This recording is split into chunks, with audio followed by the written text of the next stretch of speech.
Hello बच्चों, finally we are starting the most demanding series PYQ series. और इसके अंदर अपन कोई लास्ट 10 ईयर के, लास्ट 15 ईयर के पीवाईक्यूज नहीं, हम लास्ट 38 ईयर के पीवाईक्यूज कंप्लीट कंप्लीट करने वाले हैं पूरे के पूरे, और chapter wise, topic wise, unit wise करने वाले हैं। सबसे पहला चैप्टर हमारे पास है unit and measurement. More than 50 plus PYQs यहाँ पे है, मोर देन 60 प्लस पीवाईक्यूज यहाँ पे है। ध्यान से देखिएगा, जिस भी सवाल में आपको दिक्कत आए वो सवाल आपको बड़े ध्यान से देखना है, क्योंकि पीवाईक्यूज करना बहुत ज़्यादा ज़रूरी है। चैप्टर नंबर 1 हमारे पास है यूनिट एंड मेजरमेंट। यूनिट के क्वेश्चन करेंगे, डायमेंशन के क्वेश्चन करेंगे, एरर के क्वेश्चन करेंगे, वर्नियर कैलिपर, स्क्रू के सारे सवाल जो भी नीट की हिस्ट्री में या उससे पहले जो AIPMT हुआ करता था उसकी हिस्ट्री में पूछे गए हैं, वो सारे के सारे सवाल अपन करने वाले हैं। शुरू करते बिना देरी किए, सबसे पहला टॉपिक है हमारा सिस्टम ऑफ यूनिट। इसके अंदर सबसे पहला सवाल कह रहा है कि एंगल जो है, एंगल की यूनिट होती है radian, SI unit, degree, minute, second. ये जो आपको एंगल दिया गया है 1 मिनट दिया गया है, तो पूछ रहा है कि 1 मिनट में कितने रेडियन होते हैं, 1 मिनट में कितने रेडियन होते हैं। बहुत ही सिंपल सी बात है, बहुत ही सिंपल सी बात है कि 1 डिग्री के अंदर 60 मिनट हुआ करते थे बेटा, हुआ करते हैं। तो 1 मिनट में कितने डिग्री हो जाएंगे, 1/60 डिग्री हो जाएंगे। 1 मिनट में कितने डिग्री हो जाएंगे, 1/60 डिग्री हो जाएंगे। अब डिग्री को जब आपको रेडियन में कन्वर्ट करना है, इसको और आगे लेके जाना है, डिग्री को रेडियन में कन्वर्ट करना है, तो अपन मल्टीप्लाई करते हैं किससे, पाई बाय 180 से मल्टीप्लाई करते हैं, पाई बाय 180 से मल्टीप्लाई करते हैं। इसको जब आप आगे सोल्व करोगे तो ये एंगल हमारे पास बनेगा पाई यानी कि 3.14 डिवाइड 6 इंटू 18 मल्टीप्लाई 100। अब इसको आपको सोल्व करना है। जैसे अपन इसको सोल्व करेंगे अपने को मिलेगा 2.91 into 10⁻⁻4 radian, which is your option number D, which is your option number D. Next question हमारे पास है the unit of thermal conductivity. Thermal conductivity की क्या यूनिट है, तो यूनिट निकालने की कोई भी एक फॉर्मूला आपको पता होना चाहिए, कोई भी एक फॉर्मूला आपको पता होना चाहिए। जैसे कि देखिए कि ये रोड है, इसकी लेंथ L है, area of cross section A है, इसकी थर्मल कंडक्टिविटी K है।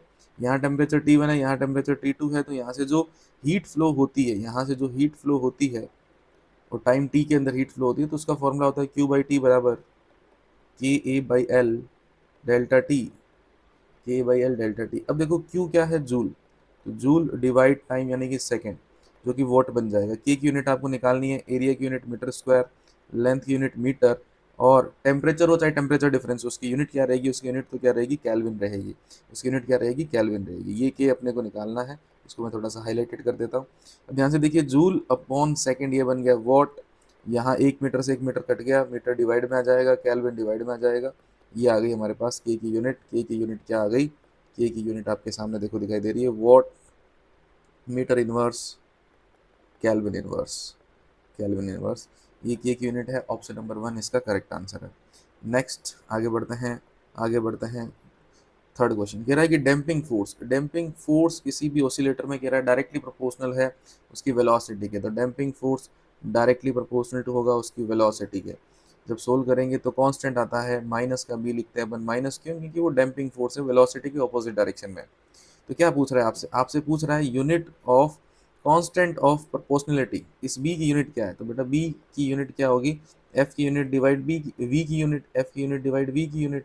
एफ की यूनिट है तो न्यूटन, वी की यूनिट है मीटर पर सेकंड, मीटर पर सेकंड। लेकिन ऑप्शन देखो, ऑप्शन में न्यूटन नहीं है, ऑप्शन में न्यूटन नहीं है, तो न्यूटन को आप क्या लिख सकते हो बेटा, न्यूटन को आप क्या लिख सकते हो, एफ बराबर एम है, एम के जी, एक्सेलेरेशन मीटर पर सेकंड स्क्वायर। इसको आप लिख सकते हैं के जी मीटर पर सेकंड स्क्वायर, के जी मीटर पर सेकंड स्क्वायर, और ये है मीटर पर सेकंड, मीटर पर सेकंड। तो ये 1 सेकंड से 1 सेकंड कट जाएगा, मीटर से मीटर कट जाएगा, हमारे पास आंसर आ जाएगा K G second inverse, option number C. Next हमारे पास है क्वेश्चन नंबर 4। क्या कह रहा है, क्वेश्चन नंबर 4 कह रहा है density of material in CGS system is this. दूसरा सिस्टम जिसके अंदर लेंथ की यूनिट 10 सेंटीमीटर लें, मास की यूनिट 100 ग्राम लें, तो उसमें क्या होगा। देखो वैसे तो ये सवाल डायमेंशन एनालिसिस में अपन करते हैं, लेकिन आप ध्यान रखिए कि सिस्टम ऑफ यूनिट चेंज करने से मैग्नीट्यूड नहीं बदलता है। N1 U1 हमेशा N2 U2 के बराबर रहता है। N1 N2 न्यूमेरिकल वैल्यू है, U1 U2 क्या है, यूनिट्स हैं। कभी कभी अपन इसमें डायमेंशन डाल के उनकी वैल्यू डाल देते हैं, ठीक है, डायमेंशन फॉर्मूला लिख के इसमें वैल्यू डाल देते हैं। तो N1 U1 उसकी यूनिट है। तो पहले सिस्टम में अब देखो क्या दे रखा है, डेंसिटी। डेंसिटी यूनिट क्या होती है, डेंसिटी की ऐसा यूनिट होती है केजी पर मीटर क्यूब, सीजीएस यूनिट होती है ग्राम पर सेंटीमीटर क्यूब, यानी कि ऊपर मास की यूनिट आती है, नीचे वॉल्यूम की यूनिट आती है, ठीक है। तो N1 लिखोगे तो 4, यहाँ क्या लिखा है ग्राम, पर सेंटीमीटर क्यूब। सामने क्या आएगा, N2 आपको कैलकुलेट करना है। ऊपर मास की यूनिट देखो क्या दे रखा है, 100 ग्राम, डिवाइड लेंथ यूनिट यानी कि इसका क्यूब, तो 100, सॉरी वॉल्यूम की यूनिट यानी कि लेंथ का क्यूब 10 सेंटीमीटर क्यूब, ये N2 आ जाएगा। जब आप इसको कन्वर्ट करोगे तो देखो ये 4 ग्राम पर सेंटीमीटर क्यूब बराबर N2 इंटू ऊपर 100 ग्राम डिवाइड में हो जाएगा 1000 सेंटीमीटर क्यूब। तो यहाँ देखो एक जीरो बचेगा, उधर जाएगा, तो N2 की वैल्यू आ जाएगी 40 आ जाएगी। ठीक है, यूनिट डायमेंशन में भी करते हैं अपन इस सवाल को, ऐसे भी इस सवाल को किया जा सकता है। नेक्स्ट क्वेश्चन हमारे पास कह रहा है कि x is equal to A T plus B T square. तो x जो है वो डिस्टेंस है, x जो डिस्टेंस है, t टाइम है, तो यूनिट ऑफ v बताना, यूनिट ऑफ v बताना। अब देखो x में अगर इन दोनों चीज़ों को जोड़ा गया मतलब इनकी यूनिट भी x के जैसी है, x के जैसी है, यानी कि x की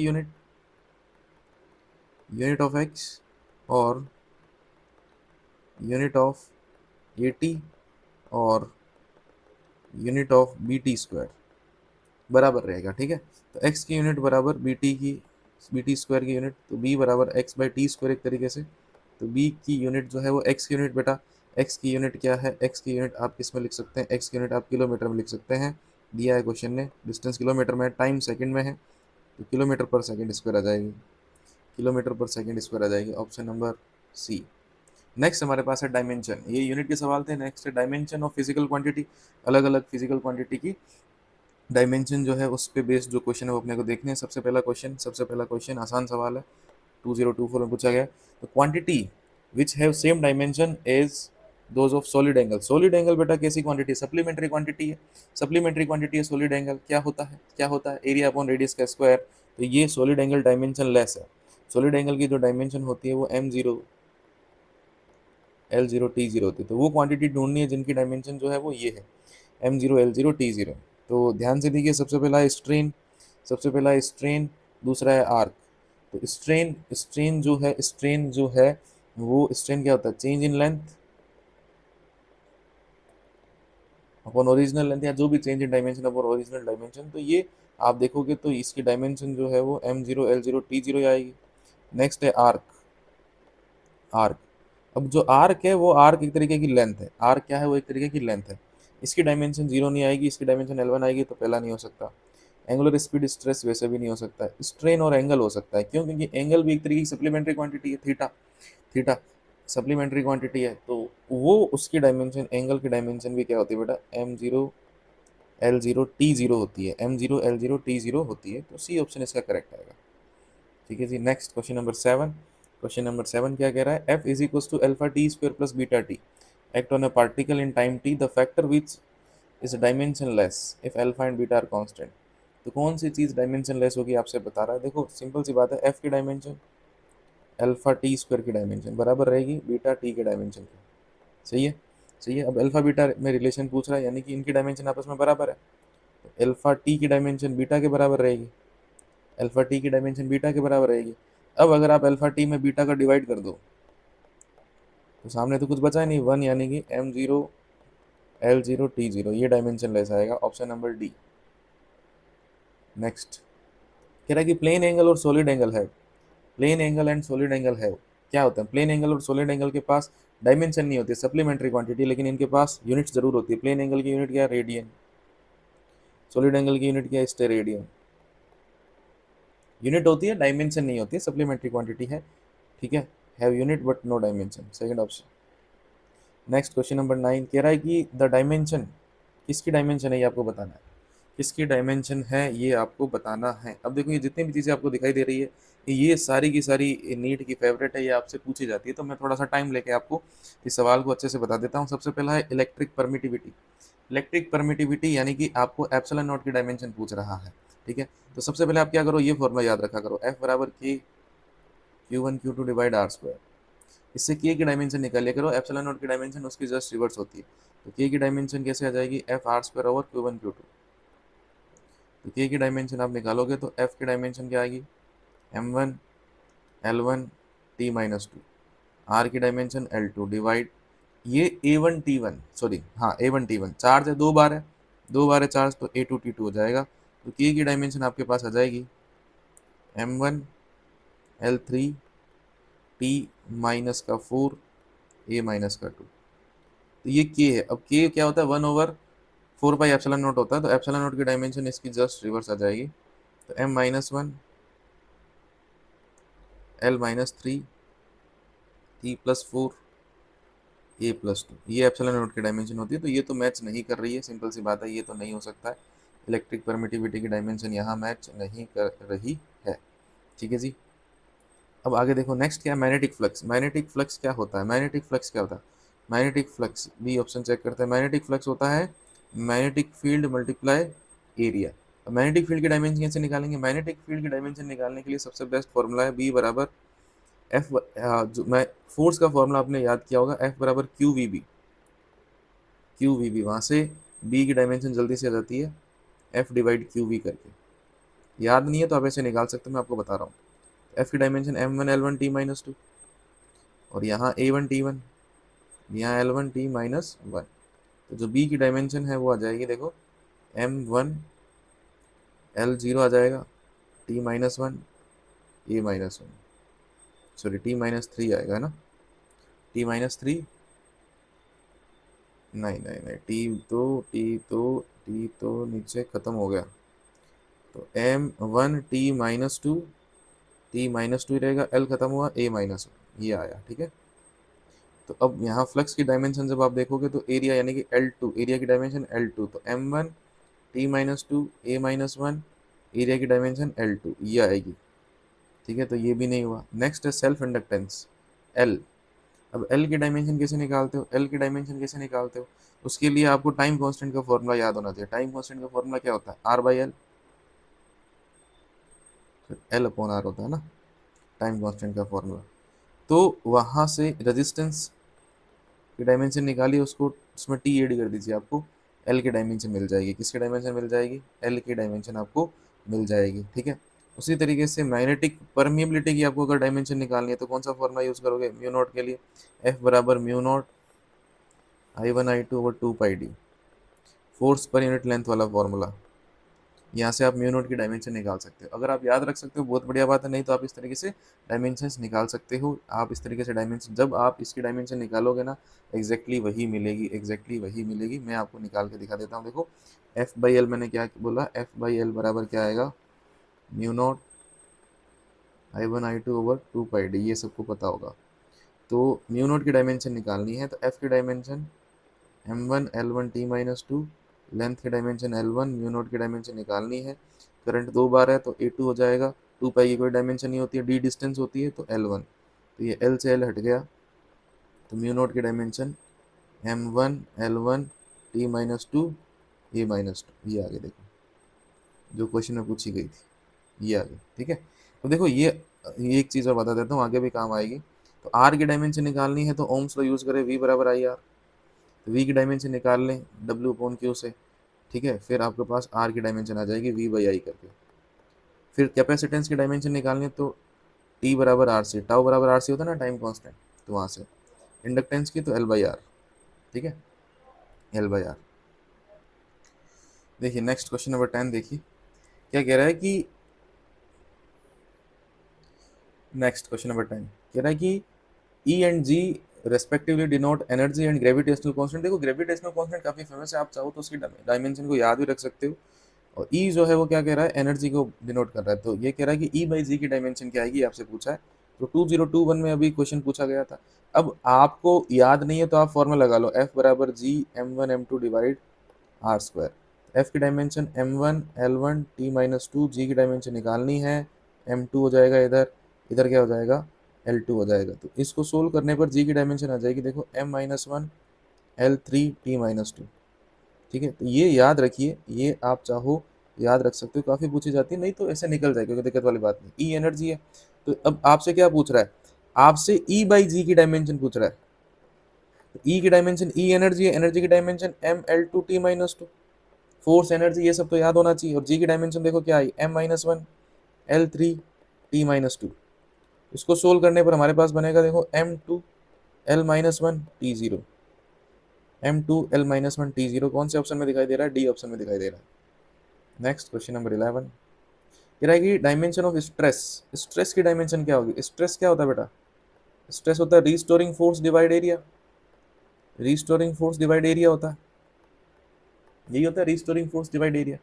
अब रीस्टोरिंग फोर्स है तो फोर्स, फोर्स की dimension m1 l1 t minus two, area की डायमेंशन l2, तो आंसर आएगा m1 l-1 t minus two. ठीक है जी, m1 l1 t minus two, C option. Question number 12, question number 12 कह रहा है कि ये वेरी फेमस, c बराबर under root mu not epsilon not, under root mu not epsilon not. Speed of light, speed of light की dimension क्या होगी? Speed of light की डायमेंशन क्या होगी? तो भैया जो स्पीड की डायमेंशन होती है वही स्पीड ऑफ लाइट की डायमेंशन होगी, वही इसकी डायमेंशन होगी। क्या होगी डायमेंशन इसकी? l1 t minus one, very simple, C option. Question number 13, question number 13 देखो क्या कह रहा है कि the dimension of this epsilon not permittivity है, ई इलेक्ट्रिक फील्ड है। अब इस सवाल को कोई यहाँ एप्सिलॉन नॉट और ई की डायमेंशन डाल के करने जाएगा तो दिक्कत हो जाएगी। तो आपको क्या करना है, ये एक फॉर्मूला है किसका? एनर्जी डेंसिटी का, कैपेसिटर के अंदर आता है। जहाँ भी इलेक्ट्रिक फील्ड है वहाँ ये एनर्जी डेंसिटी का फॉर्मूला है। एनर्जी डेंसिटी मतलब energy upon volume, energy upon volume. तो इसकी डायमेंशन क्या आएगी? ऊपर एनर्जी की डायमेंशन डालो, एनर्जी की dimension m1 l2 t minus to, और डिवाइड में वॉल्यूम l3। इसकी जो डायमेंशन है वो आएगी m1 l-1 t minus two, m1 l-1 t minus two, C option. Next है क्वेश्चन नंबर 14, क्वेश्चन नंबर 14 क्या कह रहा है? If the dimension of physical quantity given by this then physical quantity will be, कौन कौन सी physical quantity होगी आपसे पूछ रहा है? वेलोसिटी होगी, वेलोसिटी होगी अगर a की वैल्यू 1, वेलोसिटी में तो मास आता ही नहीं है, गलत हो गया। The acceleration if a is equal to 1, acceleration में भी मास नहीं आता। फोर्स, a की वैल्यू 0, फोर्स में मास आता है बेटा, a की वैल्यू 1 होती है, इससे गलत हो गया। प्रेशर, प्रेशर होता है बेटा force upon area, force upon area. Solve करने पर अभी जो स्ट्रेस की डायमेंशन आई थी ना m1 l-1 t minus to, same वही आएगा। तो ये एकदम सही सेट बैठ रहा है, D option is the correct answer. Next question number 15, question number 15 आ गया। कह रहा है कि which of the following 5 physical quantity have same dimension, इसमें से किसकी डायमेंशन से सेम है ये आपको देखना है। देखो एनर्जी डेंसिटी, एनर्जी डेंसिटी की डायमेंशन अभी निकाल के आया अपन, energy upon volume, energy upon volume. तो m1 l-1 t minus to आया था। ठीक है, तुम ध्यान से देखो, प्रेशर की डायमेंशन भी यही है, ठीक है, एनर्जी डेंसिटी की डायमेंशन भी यही है, और उससे पहले स्ट्रेस निकाल के आए। ये देखो ध्यान से, स्ट्रेस की डायमेंशन भी यही है। तो स्ट्रेस, स्ट्रेस, प्रेशर और एनर्जी डेंसिटी, इनकी डायमेंशन सेम होती है, इनकी डायमेंशन क्या होती है? सेम होती है। तो ये हो गया। रिफ्रैक्टिव इंडेक्स क्या होता है? रिफ्रैक्टिव इंडेक्स होता है speed of light in vacuum divide medium, ये तो डायमेंशन लेस होता है, m0 l0 t0। फिर है डाइलेक्ट्रिक कांस्टेंट, डाइलेक्ट्रिक कांस्टेंट क्या होता है? किसी मीडियम की परमिटिविटी डिवाइड वैक्यूम की परमिटिविटी, ये भी आपका क्या होता है? ये भी क्या होता है आपका? डायमेंशन लेस होता है। Young modulus, Young modulus, Young modulus Y, Young modulus क्या होता है? Stress, longitudinal stress upon strain. अब स्ट्रेन की कोई डायमेंशन नहीं होती, जो स्ट्रेस की डायमेंशन है वही यंग मॉडुलस की डायमेंशन। स्ट्रेस की dimension m1 l-1 t minus to, थोड़ी देर पहले अपन ने देखी भी थी, नहीं तो फोर्स अपॉन एरिया करके आ जाएगी। मैग्नेटिक फील्ड, मैग्नेटिक फील्ड की डायमेंशन अभी आपको निकालनी सिखाई थी, फिर भूल गए, दोबारा सिखा देता हूँ। एफ बराबर क्या होता है? क्यू वी बी, आगे साइन थीटा उसका मतलब नहीं है, तो बी की डायमेंशन क्या आ जाएगी? F divide Q V. F की dimension m1 l1 t minus two, Q की डायमेंशन a1 t1, वी की dimension l1 t minus one. तो देखो टी नीचे खत्म हो गया, एल वहाँ खत्म हो गया, तो m1 t minus two a minus one, ये आएगी मैग्नेटिक फील्ड की डायमेंशन, ये आएगी मैग्नेटिक फील्ड की डायमेंशन। ठीक है, अब किस किस की मैच कर रही है? देखो किस किस की मैच कर रही है। एक तो मैच कर रही है इन दोनों की डायमेंशन, ठीक है, इन दोनों की डायमेंशन यानी कि बी और सी, लेकिन वो ऑप्शन में नहीं है। फिर ये जो एनर्जी डेंसिटी है और जो यंग मॉडुलस है, इनकी डायमेंशन भी मैच कर रही है, ए और डी, ये ऑप्शन में है। देखो डी ऑप्शन, ये ऑप्शन में है डी ऑप्शन, तो D option is the correct answer. Next question number 16 क्या कह रहा है? Dimension of resistance electric circuit in terms of dimension of mass length and time and current I की term में क्या होगी? तो सबको पता है कि V बराबर आई आर, तो आर बराबर वी अपॉन आई। तो आई की डायमेंशन आई लेनी है, ए नहीं लिखनी है। वी की डायमेंशन कैसे आएगी? तो वी बराबर क्या होता है? वी बराबर क्या होता है? W by Q. वी बराबर work done per unit charge, W by Q आपने देखा होगा फॉर्मूला। तो वी की डायमेंशन क्या आ जाएगी? M one L two, work done की M one L two T minus two, charge की dimension A one T one.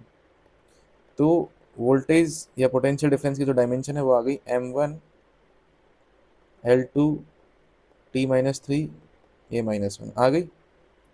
अब क्या करना है? आर, आर की डायमेंशन में आई ऊपर चला जाएगा बस। M one L two T minus three I minus one. कौन सा ऑप्शन है? डी ऑप्शन है। अब सी चाहिए तो टी बराबर आर सी करिए, एल चाहिए तो टी बराबर एल अपॉन आर करिए। तो वहां से आता रहेगा आपके पास, वहां से आता रहेगा सी और एल की डायमेंशन भी इस तरीके से आती रहेगी। ठीक है, नेक्स्ट आगे बढ़ते हैं, आगे बढ़ते हैं। क्वेश्चन नंबर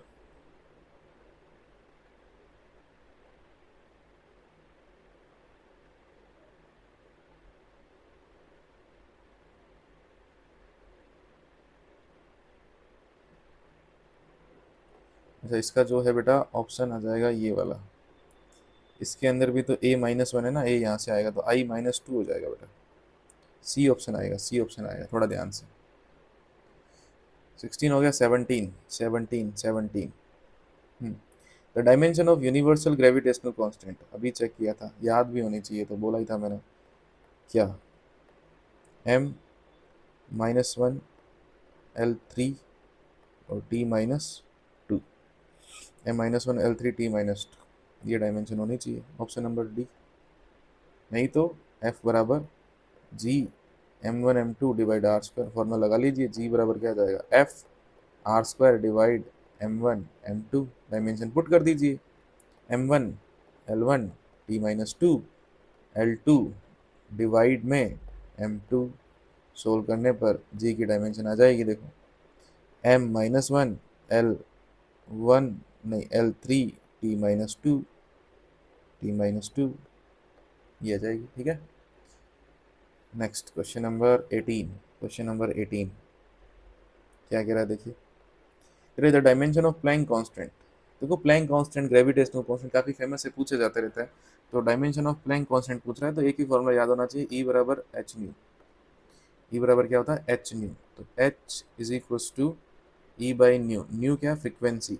एनर्जी की dimension M one L two T minus two, frequency की डायमेंशन टी माइनस वन आती है। तो ये एच की जो डायमेंशन है वो आ गई M one L two T minus one. अब ये किसके सेम है? चार ऑप्शन में से किसके सेम है वो आपको देखना है, वो आपको देखना है। सबसे पहला एनर्जी, एनर्जी के तो नहीं है। एनर्जी क्या होती है? M L two T minus two होती है, M L two T minus two होती है। मोमेंटम, मोमेंटम पी बराबर एम वी होता है, पी बराबर एम वी। एम और वी की जगह L one T minus one, ये आती है मोमेंटम की dimension. Angular momentum L, L बराबर होता है एम वी आर। कोई सा भी एक फॉर्मूला आप लगा सकते हो, एल बराबर एम वी आर। अब एल की जब आप डायमेंशन देखोगे एंगुलर मोमेंटम की, तो mass M one, V velocity की dimension L one T minus one, और आर की डायमेंशन एल वन। तो ये आ गया देखो M one L two T minus one, ये इसके सेम है, ये इसके सेम है। ठीक है, नहीं तो अगर किसी बच्चे को बोहर मॉडल याद है तो सीधा करेगा एल बराबर एन एच अपॉन टू पाई, एन एच अपॉन टू पाई, ये नंबर एल के डायमेंशन एच के डायमेंशन के बराबर है। असल में सवाल उसी लॉजिक से पूछा गया है, ऐसे भी आप कर सकते हैं। ठीक है, तो आंसर आ जाएगा सी।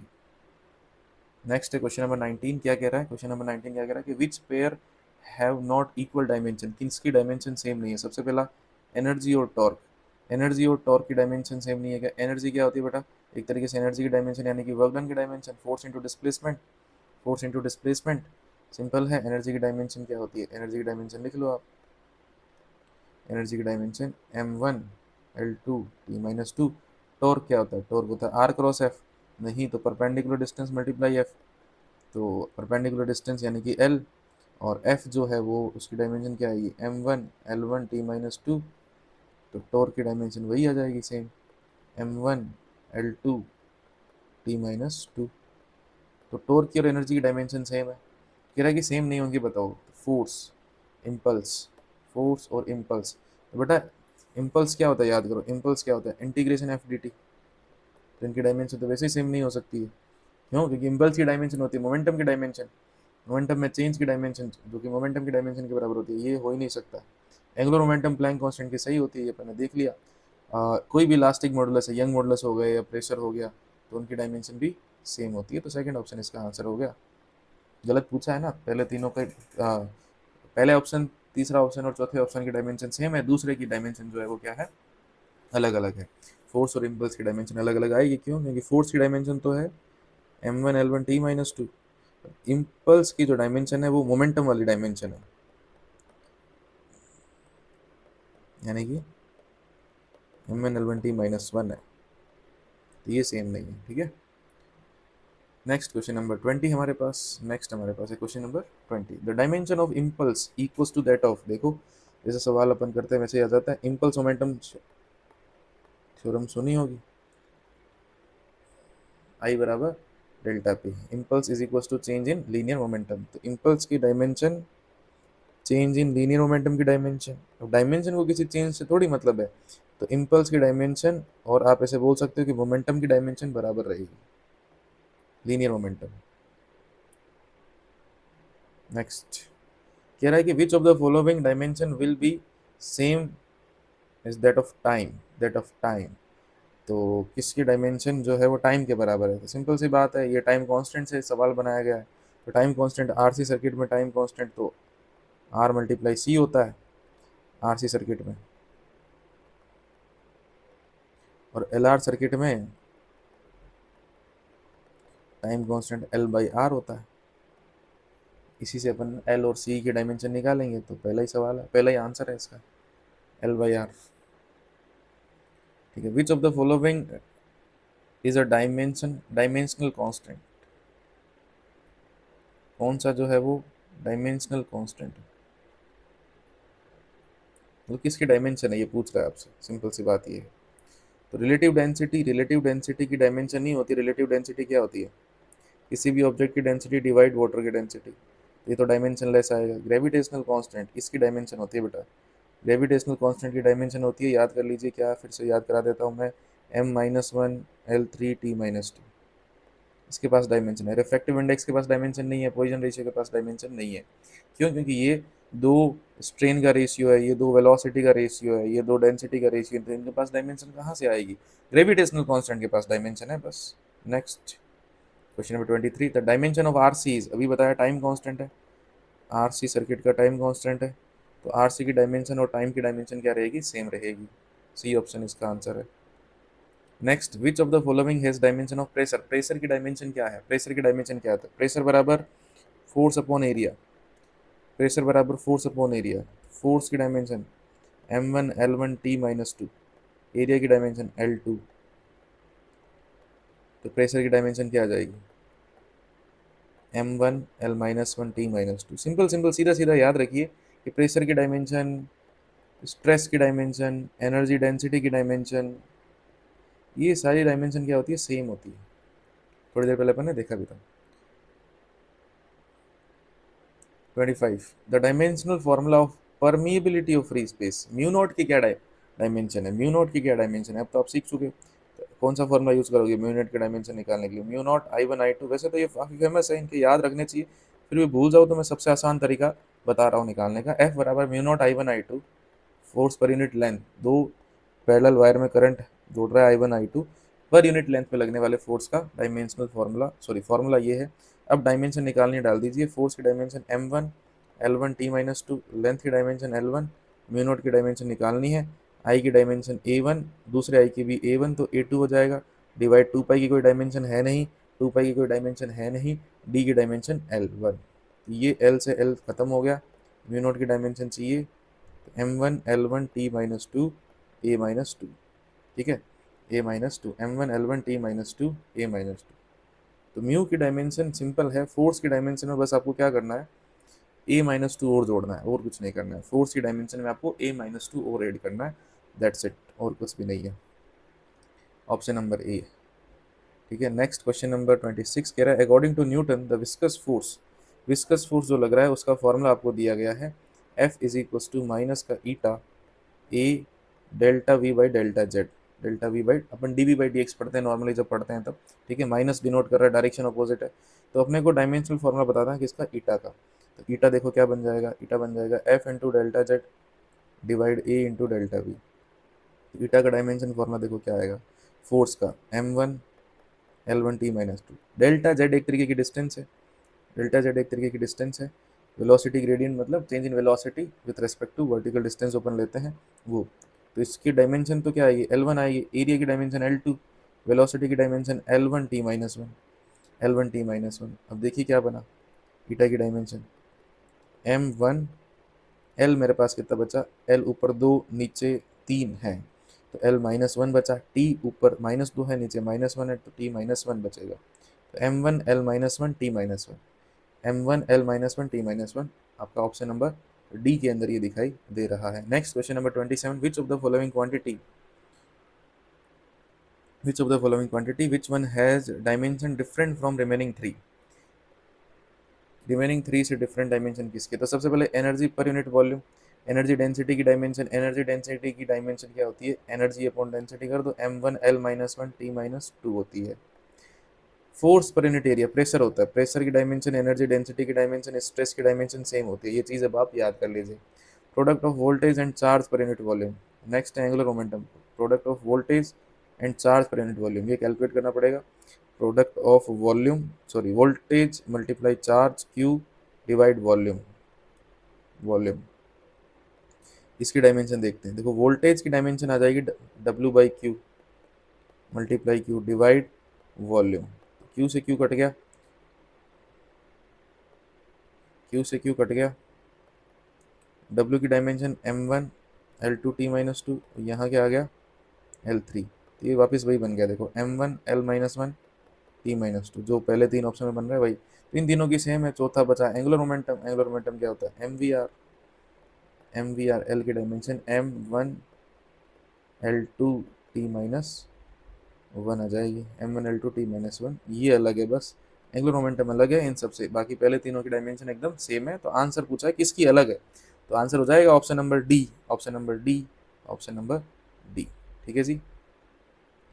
Next question number 28, the dimensional formula of self inductance, the dimensional formula of self inductance कैसे कैलकुलेट करेंगे, सबसे पहले आर निकालेंगे, एल बाई आर जो होता है वो टी होता है, तो एल की डायमेंशन और कुछ नहीं, आर की डायमेंशन निकाल के उसमें आप टी की डायमेंशन एक ऐड कर दीजिए, उसमें टी की डायमेंशन ऐड कर दीजिए जो कि टी होती है, ठीक है, कैपिटल टी जो होती है। अब आर की डायमेंशन, आर की डायमेंशन कैसे निकालेंगे, अभी सिखाया था फिर से सिखा देता हूँ, कोई दिक्कत नहीं है।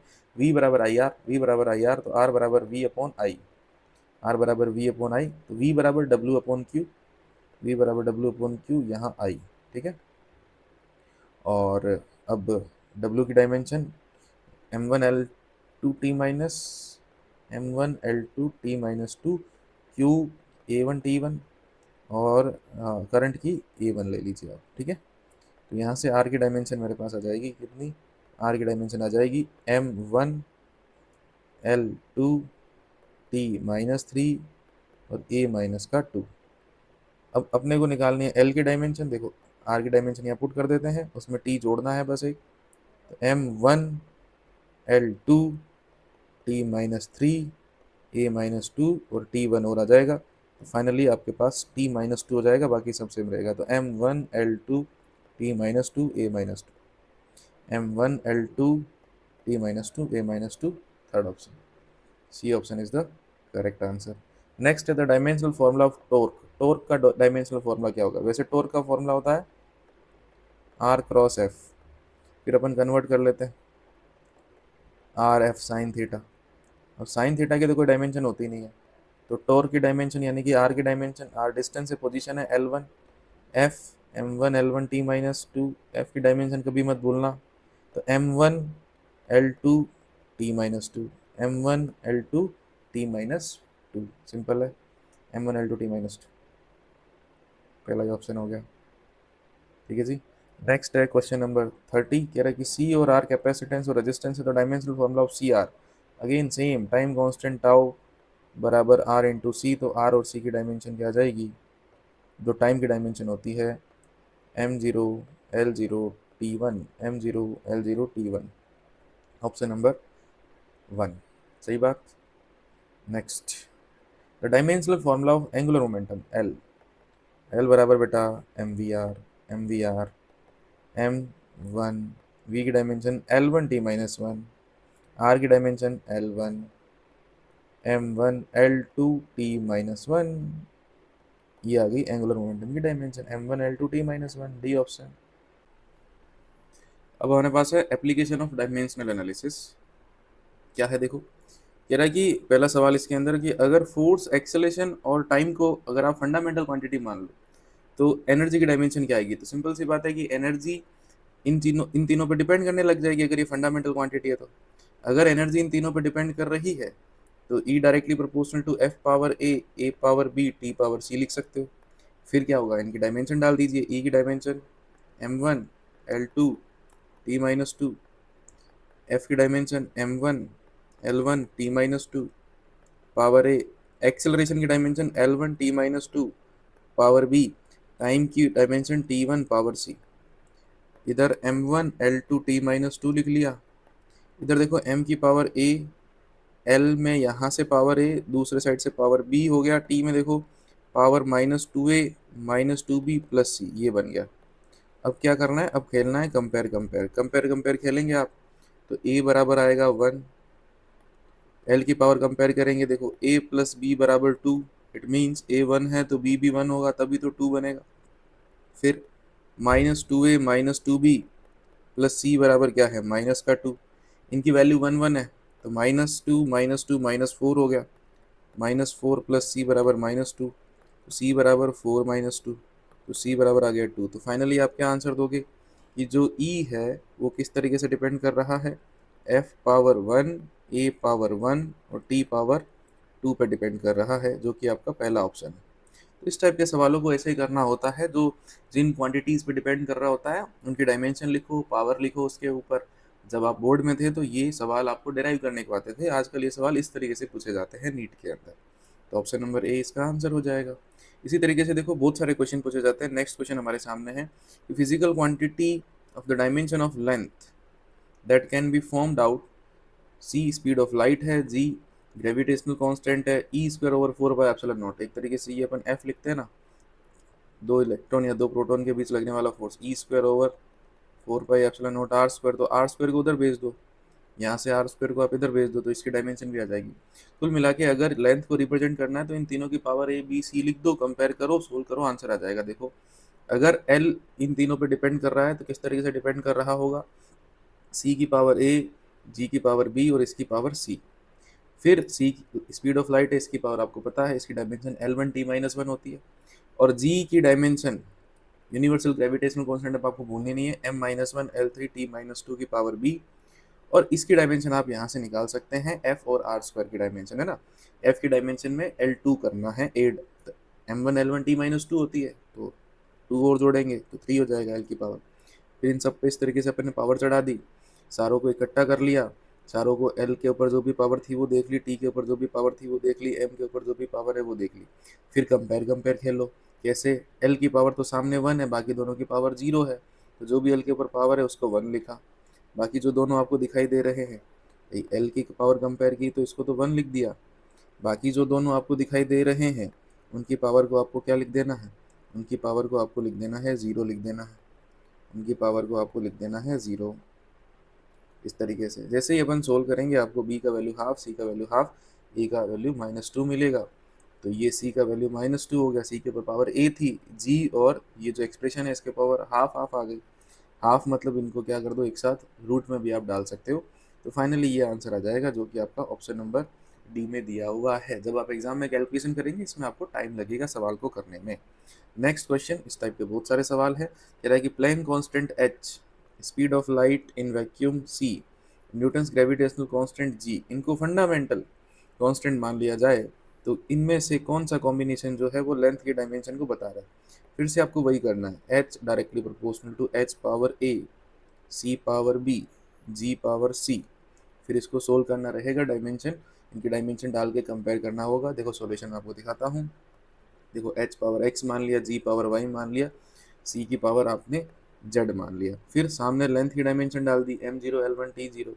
इधर एच की डायमेंशन ई बराबर एच न्यू से एच की डायमेंशन, फिर जी की डायमेंशन याद होनी चाहिए, सी स्पीड ऑफ लाइट है। फिर क्या किया, एम की सारी डायमेंशन इकट्ठा कर ली, तो यहाँ से देखो एक्स, यहाँ से minus Y, X minus Y. Same length की डायमेंशन देख ली, टाइम की डायमेंशन, फिर से कंपेयर खेला। तो एम की पावर तो क्या है, ज़ीरो है। एम की पावर क्या है, सामने ज़ीरो है, तो जो भी यहाँ दिखाई दे रहा है उसको ज़ीरो से इक्वेट करा दिया। लेंथ की पावर क्या है, वन है, उसको लेंथ से इक्वेट करा दिया। टी की पावर क्या है, जीरो, उसको जीरो से इक्वेट करा दिया। जैसे ही सोल्व करेंगे ये मज़ेदार वैल्यू हमारे पास आ जाएगी। और x की पावर हाफ, जैसे जो हाफ वैल्यू है उसको आप रूट में पुट कर सकते हो, और सेट करोगे तो इस तरीके से बन जाएगा l directly proportional to root H divide C की पावर 3/2। ठीक है जी। 35, नेक्स्ट क्वेश्चन 35 कह रहा है कि एनर्जी, वेलोसिटी और टाइम को फंडामेंटल क्वांटिटी लिया जाए। जैसे अभी सबसे पहला अपन ने एप्लीकेशन का जो सवाल किया था उसी टाइप का है। तो dimensional formula of surface tension क्या बनेगा, dimensional formula of surface tension क्या बनेगा। तो सरफेस टेंशन क्या होता है, फोर्स पर यूनिट लेंथ होता है। तो surface tension directly proportional to E power A, V power B, T power C. फिर क्या करना है, इन सबकी डायमेंशन डालनी है। अब surface tension force per unit length, तो फोर्स में से लेंथ की डायमेंशन हट जाएगी, तो ये सरफेस टेंशन की डायमेंशन आ गई। फिर सामने जो है वो एनर्जी है, एनर्जी की डायमेंशन डाल दी आपने यहाँ। फिर आपने स्पीड के लिए वेलोसिटी की डायमेंशन डाल दी, टाइम की डायमेंशन डाल दी। फिर से वही सेम है कि ऊपर पावर देखो, एम को देखा एम पावर ए, एल को देखा, इधर से पावर -2b, इधर से पावर आपका आ गया बी। टाइम को देखा तो पावर, टाइम तो तीनों एक्सप्रेशन में है, तो ए बी सी तीनों चढ़ेगा, इसके ऊपर तीनों चढ़ गए। ठीक है, फिर कंपेयर खेला, तो ए की वैल्यू 1 मिली, बी की वैल्यू -2, सी की वैल्यू -2 मिलेगी। और फाइनली आप सरफेस टेंशन को एनर्जी, वेलोसिटी और टाइम की टर्म में इस तरीके से लिख सकते हो, जो कि आपका ऑप्शन नंबर बी में है। ठीक है। Next question number 36, question number 36 again this type का क्वेश्चन है। इस टाइप का क्वेश्चन नीट में बहुत पूछे जाते हैं, लेकिन ये क्वेश्चन टाइम लेंगे, आपको सोल्व करने में टाइम लेंगे। पहली बात तो आपको स्टैंडर्ड जो चीज़ें हैं उनके डायमेंशन याद होनी चाहिए। उसके बाद आपको कैलकुलेशन में कोई एरर नहीं करनी है। ये जो क्वेश्चन आपको पूछा जा रहा है ये 2025 नीट में पूछा गया सवाल है। देखो क्या कह रहा है, if the dimension of critical velocity of liquid, ठीक है, वेलोसिटी वर्ड मिल गया, डायमेंशन मिल जाएगी आपको। Tube are this, eta power X rho density होगी, उसकी पावर वाई और आर पावर जेड पे डिपेंड कर रहा है। तो एक्स वाई और जेड की वैल्यूज़ क्या होगी, बस इतना सा आपसे पूछ रहा है। एक तो इनकी वैल्यूज़ क्या होगी, तो इनकी डायमेंशन डाल देंगे यहाँ स्पीड की। अब ईटा की डायमेंशन अगर आप भूल गए हो तो फोर्स का फॉर्मूला याद कर लेना, एफ बराबर ईटा, एफ बराबर eta A D V by D Y, D Y Newton ने दिया था ये फॉर्मूला। यहाँ से आप ईटा की डायमेंशन निकाल सकते हो। जैसे आप ईटा की डायमेंशन निकालोगे तो फिर यहाँ ईटा की डायमेंशन आ जाएगी m1 l-1 t-1। फिर रो डेंसिटी की डायमेंशन तो पता ही होती है m l-3, और r जो है वो डिस्टेंस है उसकी डायमेंशन l। तो वो सारी वैल्यू यहाँ आपने डाल दी। अगेन m की पावर को कंबाइन कर लिया, l की पावर को कंबाइन कर लिया, z की सारी पावर को कंबाइन करके आपने कंपेयर कर लिया। x प्लस वाई तो जीरो बन जाएगा, सामने कुछ है नहीं। x प्लस वाई जीरो बन जाएगा, सामने कुछ है नहीं। और ये पावर 1 बन जाएगा, तो ये देखो पूरा पूरा 1 के साथ कंपेयर कर दिया। फिर ये t पावर -1 है तो इसको -1 के साथ कंपेयर कर दो। सबसे पहले x आएगा, x की वैल्यू 1 आएगी, देन आप y की वैल्यू -1 आ जाएगी। फिर आप इस सेकंड में इक्वेशन में पुट कर दीजिए, सेकंड इक्वेशन पुट करोगे तो z बराबर -1 आ जाएगा। एक बार ध्यान से तसल्ली से देख लीजिए। ईटा की डायमेंशन में आपको यहाँ निकाल के दे देता हूँ, देखो m1 l1 t-2 ईटा, ये आ जाएगा l2 dv, यानी कि वेलोसिटी l1 t-1, यहाँ l। ठीक है, तो ये l से l ख़त्म हो गया, तो ईटा जो है उसकी डायमेंशन आ जाएगी m1 l-1 t-1। ठीक है, m l-1 t-1, देखो यही यूज करी गई है। बाकी डायमेंशन आपको पता है। उसके बाद अगेन सेम प्रोसेस है, सेम प्रोसेस से आपको गुजरना है। आंसर नंबर बी आ जाएगा। नेक्स्ट है, देखो फिर से कि अगर फोर्स F, वेलोसिटी V और टाइम T को फंडामेंटल यूनिट, फंडामेंटल क्वांटिटी ले लो, फंडामेंटल यूनिट ले लो, तो मास क्या होगा, again mass directly proportional to force की पावर A, वेलोसिटी की पावर B, टाइम की पावर C, इस तरीके से डिपेंड करेगा। अब इनकी डायमेंशन डालनी है और क्या खेलना है, कंपेयर खेलना है। डायमेंशन डालनी है और क्या करना है, कंपेयर खेलना है। ठीक है, या इसको आप सीधा ही कर सकते हो। देखो सॉल्यूशन के अंदर दिया हुआ है, मास बराबर फोर्स डिवाइड एक्सेलरेशन, एफ बराबर एम ए से, और एक्सेलरेशन को आप क्या लिख सकते हो, velocity upon time, velocity upon time, तो टाइम ऊपर चला जाएगा, तो एफ v-1 टी। इस तरीके से भी डायरेक्टली अगर अपना प्रेजेंस ऑफ माइंड काम करे तो वैसे भी अपन कर सकते हैं। ठीक है, ऑप्शन नंबर डी हमारा आ जाएगा। ओके, नेक्स्ट है क्वेश्चन नंबर 38, कह रहा है कि dimension of resistance in electric circuit in terms of dimension of mass, length, time and current. ये सवाल शायद पहले आ चुका है, फिर आ गया। तो देखो डायमेंशन ऑफ रेजिस्टेंस निकालना है तो V बराबर आई आर, आर सी और एल सबकी डायमेंशन एक साथ निकालना सीख लो। V को लिख दो W बाई क्यू, और ये I, ये R। तो R की डायमेंशन आ जाएगी W divide I Q, W divide I Q. W की dimension M1 L2 T minus two. I की डायमेंशन ए होती है वैसे, लेकिन क्वेश्चन कह रहा है आई यूज करो। क्यू की डायमेंशन A1 T1, तो क्या लिखेंगे I1 T1 लिखेंगे, ठीक है। तो आर की डायमेंशन आ जाएगी देखो M1 L2 T तो -3 और आई या फिर A -2, ये आ गई आर की dimension. M1 L2 T -3 I -2, option number C. Option number C is the correct answer, ठीक है। Next question number 39। Next question number 39। अब ये जो सवाल है अलग टाइप के सवाल है, ये principle of homogeneity, principle of homogeneity के सवाल है। देखो सिंपल सी चीज़ है, दो चीज़ों को कंपेयर करना है, दो चीज़ों को ऐड करना है, दो चीज़ों को माइनस करना है, तो उनकी डायमेंशन सेम होनी चाहिए, तभी अपन ऐसा कर सकते हैं। क्या कह रहा है क्वेश्चन, कह रहा है कि वेलोसिटी v टाइम t पे डिपेंड कर रही है इस तरीके से, v बराबर A T plus B divide T plus C, ठीक है। तो ए बी सी की डायमेंशन आपको बतानी है। तो सबसे पहले देखो यहाँ t और c जुड़ रहा है, अगर t और c जुड़ रहा है इसका मतलब इन दोनों की डायमेंशन सेम होगी तभी ये जुड़ पाएगा। अगर टी और सी की डायमेंशन सेम होगी तभी ये जुड़ जाएगा। तो सी की डायमेंशन क्या आएगी, सी की डायमेंशन आएगी T1। पहली बात तो ये, यहीं पे ये सवाल खत्म हो गया। इसका आंसर पहला है, बाकी दोनों अपन वेरीफाई कर लेते हैं, बाकी दोनों भी वेरीफाई कर लेते हैं। अब देखो, अब V और AT इनके बीच इक्वल टू का साइन है, तो इनकी भी डायमेंशन सेम होगी। V की डायमेंशन A की डायमेंशन और T की डायमेंशन T1। तो जो V है उसकी dimension L1 T minus one बराबर A T1, ये उधर जाके -1 होगा तो L1 T माइनस टू हो गया, ठीक है। L1 T माइनस टू हो गया। अब तुम ध्यान से देखो कि ये V जो है, V की डायमेंशन इसके बराबर भी होगी और V की डायमेंशन इसके बराबर भी होगी। तो V की dimension B divide T plus C की डायमेंशन के बराबर भी होगी। तो V की डायमेंशन है L1 T minus one, B की डायमेंशन निकालनी है। अब T प्लस T, टाइम में टाइम जुड़ के टाइम ही बनेगा, तो इसकी डायमेंशन T1 आएगी, उधर भेजेंगे तो B की डायमेंशन क्या आ जाएगी, L1 आ जाएगी। तो इस तरीके से सारी, लेकिन एग्जाम में एक आंसर आ गया, ऑप्शन देखे आपने, तो आप ऐसे फटाफट भी कर सकते हो, आगे बढ़ सकते हो।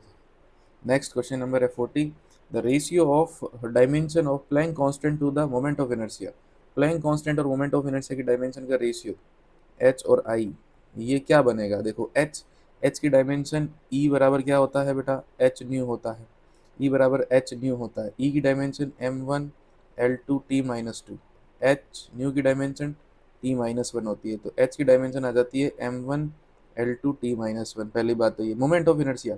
अब मोमेंट ऑफ इनर्शिया की जो डायमेंशन है, h की डायमेंशन क्या है, देखो m1 L2 t minus one, moment of inertia mr square m1 L2 होती है।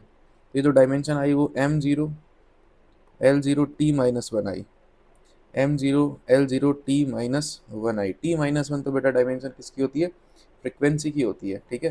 फ्रिक्वेंसी की डायमेंशन होती है t माइनस वन, तो फ्रिक्वेंसी जो है वो इसका आंसर आ जाएगा। नेक्स्ट देखिए, नेक्स्ट कह रहा है कि इक्वेशन है कुछ इस तरीके से है, a plus P plus A by V square is equal to B theta by V, ठीक है। वेयर p प्रेशर है, v वॉल्यूम है, थीटा एब्सोल्यूट टेम्परेचर है, a और b कांस्टेंट है, तो डायमेंशन ऑफ a बताना है। अब आप इस चीज़ को देखो कि p में a बाई वी स्क्वायर जोड़ रहा है, इसका मतलब p और a बाई वी स्क्वायर की कंबाइंड डायमेंशन क्या होगी, बराबर होगी। इसका मतलब जो a की डायमेंशन है वो क्या आएगी, p की डायमेंशन p प्रेशर है और मल्टीप्लाई वी स्क्वायर की डायमेंशन। तो p प्रेशर यानी कि फोर्स अपॉन एरिया, तो फोर्स की dimension M L T minus two, area की डायमेंशन L2। तो प्रेशर की जो डायमेंशन है वो क्या आ जाएगी, M1 L minus one T minus two, तो M1 L minus one T minus to. और यहाँ क्या आ जाएगा, वॉल्यूम की डायमेंशन L3 होती है, स्क्वायर लगा तो L6 आ जाएगा। हमारे पास ए की जो डायमेंशन है वो आ गई M1 L5 T minus two, M1 L5 T minus two. Option number C आ गया, ऑप्शन नंबर सी आ गया। नेक्स्ट हमारे पास क्वेश्चन नंबर 42 कह रहा है कि कोई ऑयल है जो फ्लो कर रहा है ट्यूब से, ट्यूब की लेंथ L है, रेडियस R है, pressure difference between two end of tube, ये P प्रेशर डिफरेंस है। फॉर्मूला कुछ इस तरीके का है, V वेलोसिटी है, x डिस्टेंस है, तो डायमेंशन ऑफ ईटा आपसे पूछ रहा है कि ईटा की डायमेंशन क्या आएगी, इसके अकॉर्डिंग आपको बताना है ईटा की डायमेंशन क्या आएगी। तो ईटा की डायमेंशन क्या होगी, देखो सबसे पहले प्रेशर की डायमेंशन अभी देखिए m1 L-1 T-2, आगे ये आर स्क्वायर में से एक्स स्क्वायर जा रहा है तो वापस L2 ही आएगा, इनकी डायमेंशन वही रहेगी, डिफरेंस करने पर L2 माइनस L2 करके जीरो नहीं करना है, L2 आएगा। 4 की कोई डायमेंशन नहीं होती, v वेलोसिटी है तो L1 T-1 और L लेंथ है अगेन तो इसकी डायमेंशन L1। तो अगर आप देखेंगे तो L ऊपर है, देखो ये L2 और यहाँ दो L2 कट जाएगा तो M1 L-1 ही बचेगा और T-1 बचेगा, M L-1 T-1 जो कि किस में दिखाई दे रहा है बेटा, ऑप्शन नंबर डी में दिखाई दे रहा है। किस में दिखाई दे रहा है, ऑप्शन नंबर डी में दिखाई दे रहा है, ये इसका आंसर हो जाएगा। नेक्स्ट देखो, नेक्स्ट क्या कह रहा है कि time dependence of physical quantity p कुछ इस तरीके से है, p0 e की power minus alpha T square, E की power minus alpha T square. तो आपको टाइम कांस्टेंट जो है ना, ये कांस्टेंट अल्फा, इसकी डायमेंशन बतानी है। देखो सिंपल सा रूल होता है कि ई की पावर में जो इनपुट होता है वो और ई की पावर पूरा as a output dimensionless होता है, तो अल्फा टी स्क्वायर जो होगा ना वो डायमेंशन लेस होगा, M0 L0 T0। तो अल्फा इंटू T2, अल्फा की डायमेंशन और T2 जो है वो सामने क्या आ गया, M0 L0 T0 आ जाएगा। ठीक है, तो अब अल्फा की डायमेंशन क्या हो जाएगी, M0 L0 T-2 आ जाएगा, T-2 आ जाएगा। ये B option is the correct answer. Next है हमारे पास कि प्रेशर जो है P जो है वो रेडिएशन प्रेशर को बता रहा है, C लाइट की स्पीड को बता रहा है, S जो है वो रेडिएशन एनर्जी पर यूनिट एरिया पर सेकंड, S क्या है, energy unit area unit time. ठीक है, तो ये इस प्रकार डिपेंड कर रहे हैं। तो आपको बताना है कि P की पावर x, S की पावर y और C की पावर z मिलकर डायमेंशन लेस हो रहा है, तो एक्स वाई जेड और की एक्स वाई जेड की वैल्यू क्या होगी। तो सबसे पहले आप इनकी डायमेंशन लिख दो, जो जो चीज़ें, देखो प्रेशर है P बराबर क्या है, M1 L-1 T-2। दूसरा है speed of light L1 T-1। ठीक है, नेक्स्ट है हमारे पास एनर्जी, S क्या है, एनर्जी पर यूनिट एरिया पर यूनिट टाइम, तो energy M1 L2 T-2, area L2, time T1, तो ये आई M1 L-3। ठीक है, अब इनके ऊपर जो भी डायमेंशन दे रखी है पावर चढ़ा के M0 L0 T0 से कंपेयर कर देंगे, आंसर आ जाएगा। M0 L0 T0 से कंपेयर कर देंगे, आंसर आ जाएगा। देखो इसको K मान लिया, K की डायमेंशन M0 L0 T0 मान ली, फिर इनकी डायमेंशन निकाली जो अपन पहले ही निकाल चुके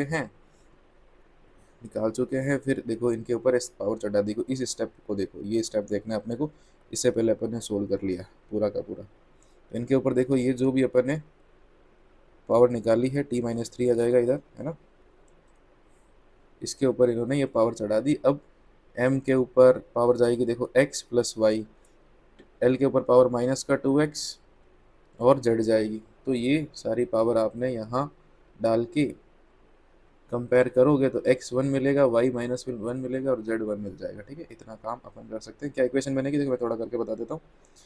इधर m के ऊपर power x plus Y, l के ऊपर पावर माइनस का x प्लस जेड, टी के ऊपर पावर -2x -3y -z, ये बनेगा। सामने है M0 L0 T0, सही है। फिर देखो कंपेयर कर लो, x प्लस वाई बराबर 0, ठीक है, फिर माइनस का x प्लस जेड बराबर 0, फिर ये पूरा एक्सप्रेशन बराबर 0। फिर ऑप्शन के हिसाब से देख के सेट भी कर सकते हो आप, कैलकुलेट नहीं करना चाहो तो। ओके, नेक्स्ट देखिए, नेक्स्ट 44 हो गया। नेक्स्ट क्वेश्चन नंबर 45 कह रहा है कि frequency of vibration f of mass m suspended from spring k given by f बराबर a m power x k power y। a जो है वो डायमेंशन लेस कांस्टेंट है, तो x और y की वैल्यू क्या होगी ये आपको बताना है। तो देखो ये एक्सप्रेशन दे रखा है, तो फ्रीक्वेंसी की डायमेंशन क्या होती है T-1, ये किसके बराबर आ जाएगी, मास m1 की पावर x k, k क्या है, स्प्रिंग कांस्टेंट, तो f बराबर होता है kx, सबको पता है। तो जो k है वो क्या हो जाएगा, f/x। तो इसकी डायमेंशन देखोगे तो m में से l की डायमेंशन हटा देते हैं, तो ML-T-2 होती है, तो ML0T-2 हो जाएगी k की डायमेंशन, तो ML0T-2 पावर y। ठीक है, तो सामने क्या दिख रहा है, M0 L0 T-1, इधर देखो क्या है, m की power x plus Y, l की पावर 0, t की पावर क्या है माइनस का 2y। अब कंपेयर कंपेयर खेलते हैं, तो माइनस का 2y t की पावर कंपेयर करेंगे तो माइनस का 2y बराबर -1, इसका मतलब y हाफ आ गया। फिर l की पावर तो क्या ही कंपेयर करें, 0 0 है, m की पावर कंपेयर कर लो, तो x प्लस वाई बराबर 0, इट मीन्स x बराबर -y, इट मीन्स x बराबर minus half, x minus half y plus half, D option, D option हो गया। अब नेक्स्ट टॉपिक हमारे पास है एरर। देखिए एरर के अंदर पहला क्वेश्चन 2025 में आया हुआ, 2025 में क्वेश्चन आया हुआ। क्या कह रहा है कि physical quantity P A B C D पे डिपेंड कर रही है। किस तरीके से, ये इक्वेशन आपको दे रखी है, इस इक्वेशन के हिसाब से डिपेंड कर रही है। ए बी सी में आपको एरर दिया हुआ है, परसेंटेज एरर पूछा है, पी के अंदर कितना परसेंटेज एरर होगा। तो सिंपल सी बात है, पावर के हिसाब से काम होगा। पी के अंदर जो परसेंटेज एरर आएगा, पी के अंदर जो परसेंटेज एरर आएगा, परसेंटेज एरर इन पी, वो क्या होगा, जो पावर है वो आगे आ जाएगी 3 times percentage error in A plus 2 times percentage error in B और plus 1 times percentage error in C. एक होता है परसेंटेज चेंज निकालना, परसेंटेज एरर निकालना है। डी के ऊपर पावर हाफ है, तो पावर एरर के अंदर अपन पावर नेगेटिव नहीं लेते हैं, जो भी पावर है वो पॉजिटिव ही लेनी है। डी में परसेंटेज एरर, क्योंकि हमें हमेशा मैक्सिमम पॉसिबल एरर रिपोर्ट करनी होती है। तो 3 ए में एरर है 1% का, 2 बी में एरर है 3% का, सी में एरर है 2% का, और डी में आपको 4% का एरर दिया हुआ। इन सबको कैलकुलेट कर लेते हैं। देखो यहाँ 3 आएगा, यहाँ आएगा 6 प्लस 2, यहाँ आएगा 2, तो टोटल अपन सोल्व करेंगे तो हमारे पास आ जाएगा 13% आ जाएगा। तो इस क्वेश्चन का सही आंसर हो जाएगा ऑप्शन नंबर सी। ठीक है जी, आगे बढ़ते हैं। नेक्स्ट क्वेश्चन, नेक्स्ट क्वेश्चन क्या कह रहा है, the error in measurement which arise due to unpredictable fluctuation in temperature and voltage supply. अपन उनको प्रेडिक्ट नहीं कर पा रहे हैं, हमारे कंट्रोल में नहीं है, हमारे कंट्रोल में नहीं है वो एरर, तो कौन सी एरर कहलाएंगे, रैंडम एरर कहलाएंगे। नेक्स्ट क्वेश्चन है हमारे पास, क्वेश्चन नंबर 48। क्या कह रहा है कि द मेटल वायर का मास आपको दे रखा है, उसके अंदर कुछ एरर है, रेडियस दे रखी है, उसके अंदर भी कुछ एरर दे रखी है, लेंथ है उसमें भी एरर है, मैक्सिमम पॉसिबल एरर डेंसिटी। तो इस तरीके से मेटल वायर बना लेंगे, लेंथ एल और इसका जो एरिया है वो आ जाएगा बेटा पाई आर स्क्वायर, और ये इसका मास गिवन है। अब इसकी जब आप डेंसिटी लिखने जाओगे, डेंसिटी, इसकी डेंसिटी क्या लिखोगे, डेंसिटी लिखोगे मास अपॉन इसका वॉल्यूम, वॉल्यूम आ जाएगा पाई आर स्क्वायर है। अब डेंसिटी में जो भी परसेंटेज एरर होगा या रिलेटिव एरर, जब आप देखोगे रिलेटिव एरर निकाल के 100 से मल्टीप्लाई कर देंगे, वो आ जाएगा delta M by M plus 2 times delta R by R, क्योंकि पाई तो कांस्टेंट है, plus delta L by L. तो इसको निकाल के 100 से मल्टीप्लाई कर देते, परसेंटेज एरर आ जाएगा। तो रो में परसेंटेज एरर निकालना, delta M by M 0.02 0.002 divide 0.4 multiply 100 plus 2 times R 0.001 divide 0.3 multiply 100 plus L, L में है 0.02 डिवाइड 5 मल्टीप्लाई 100, परसेंट में कन्वर्ट हो जाएगा। इसको सोल्व करेंगे, देखो ये 0.2 डिवाइड 0.4 बनेगा, तो करीब करीब 1/2% प्लस इसको सोल्व करेंगे हमारे पास ये आएगा 2/3%, और इसको सोल्व करेंगे हमारे पास ये आएगा 2/5%। तो ये तो 0.5 बन गया, ये 0.66 समथिंग, और ये 0.4 परसेंटेज। तो ये हमारे पास आ रहा है, जब इसको सोल्व करेंगे अप्रोक्सीमेटली 1.6% आ जाएगा। Option number D is the correct answer. Next question number 49 कह रहा है कि percentage error in measurement of small G acceleration due to gravity, उसके मेजरमेंट में आपको परसेंटेज एरर निकालना है। फॉर्मूला आपको दिया हुआ है, ये टाइम पीरियड वाला फॉर्मूला, उससे बनाया गया फॉर्मूला। लेंथ और टाइम दे रखा है, 202 री एग्जाम में ये पूछा जा चुका है। परसेंटेज एरर, सबसे पहले relative error delta G by G किस तरीके से रिलेट होगा, delta L by L 4 pi square constant है ना, 2 times delta T by T. Percentage error निकालना है तो 100 से मल्टीप्लाई करना पड़ेगा, 100 से मल्टीप्लाई करना पड़ेगा। उससे पहले डेल्टा एल बाई एल देखिए, डेल्टा एल बाई एल क्या आ रहा है, डेल्टा एल बाई एल जब आप देखोगे तो 0.1 डिवाइड 10 आ जाएगा, प्लस यहाँ 1 डिवाइड 100 आ जाएगा। अब 100 से मल्टीप्लाई भी करना पड़ेगा, रिलेटिव चेंज है, 100 से मल्टीप्लाई कर देंगे। 100 से मल्टीप्लाई कर देंगे तो यहाँ देखो, यहाँ बनेगा 10/10 प्लस यहाँ 10/10 बना, और यहाँ बना 100/100, 100/100 परसेंटेज। ये 1 + 1 2% आंसर आ जाएगा, ऑप्शन नंबर 2, 2% आंसर आ जाएगा।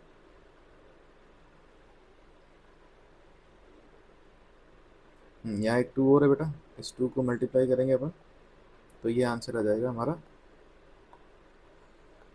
3%, है ना। एक 2 मिस कर दिया अपन ने। Next question number 50। 50 क्या कह रहा है? कह रहा है कि the interval measured by a clock given by following readings, ये रीडिंग आपको दे रखी है 1.25, 1.24, what is the percentage relative error in observation. तो ये सवाल लेंदी सवाल था। 2020 कोविड के अंदर जितने भी सवाल थे काफ़ी आसान थे, लेकिन ये वाला जो सवाल है ना, एक तरीके का लेंदी सवाल है ना। इसमें क्या करना पड़ता है, सबसे पहले अपन को सारी रीडिंग का एवरेज निकालना पड़ेगा, सारी रीडिंग में जो है वो अपने को एरर निकालना पड़ेगा, फिर सारी रीडिंग में एरर का एवरेज निकालना पड़ेगा, उसके बाद आएगा परसेंटेज रिलेटिव एरर। तो क्या कैसे करना होता है? सो इन सारी रीडिंग को जब आप लोगे, इन सारी रीडिंग को जो भी रीडिंग दे रखी है बेटा, उनको आप इस तरीके से सबको जोड़ के 5 से डिवाइड करोगे तो सबसे पहले ये आ जाएगा मीन वैल्यू, इन सारी ऑब्जर्वेशन की मीन वैल्यू आएगी। फिर ये 1.25 आई, मतलब ये जो पुरानी रीडिंग्स थी, जो भी इंडिविजुअल रीडिंग थी, इनमें कुछ ना कुछ एरर था, इस बात का मतलब यही है, इनमें एरर कैलकुलेट करना है। लेकिन वो एरर आपको पॉजिटिव लिखना होता है, नेगेटिव नहीं लिखना होता। 0.25 में error, sorry 1.25 1.25 error 0, 1.24 1.25 error 0.01, next 1.27 है एरर 0.02, नेक्स्ट है 1.21 एरर 0.04, 1.28 का इसके साथ एरर 0.03। आपको क्या करना है, ट्रू वैल्यू, जो ये आपने मीन वैल्यू निकाली है ट्रू वैल्यू, तो बाकी ऑब्जर्वेशन में कितना एरर है वो निकाल लेना। निकाल लिया एरर, किसी को भी माइनस नहीं लिखना, सबको प्लस लिखना है, क्योंकि अपने को मैक्सिमम पॉसिबल एरर रिपोर्ट करना है।